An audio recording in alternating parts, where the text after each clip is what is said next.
தாய் நாட்டை ஒரு நடிகனிடம் மீண்டும் கொடுத்து விடாதீங்க. ஏற்கனவே எம்ஜிஆர் ஜெயலலிதாவை நம்பி கொடுத்தவர்கள் நிலைதான் இன்னைக்கு நீங்க போற சாலை சரியில்லை, நீங்க உண்ணுகிற உணவு சரியில்லை, நீங்க உடுத்துகிற உடை நாகரிகமற்ற இருக்கு, நீங்க பேசுகிற மொழி அழிவை சந்தித்துக் கொண்டிருக்கு.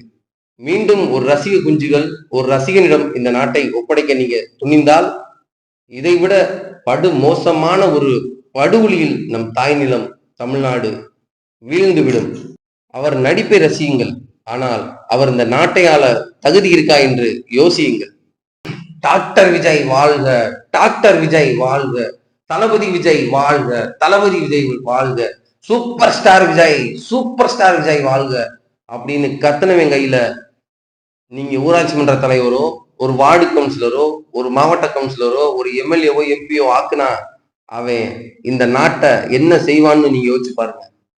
தற்குறிகளிடம் நாட்டை ஒப்படைக்க போறீர்களா இல்லது தமிழ் தேசிய புலிகள் நாம் தமிழ் கட்சி பிள்ளைகள் அண்ணன் செந்தமிழன் சீமான் அவர்களின் தம்பிகள் கையில் நாட்டை ஒப்படைக்க போறீங்களான்னு நீங்க சிந்திச்சு பாருங்க.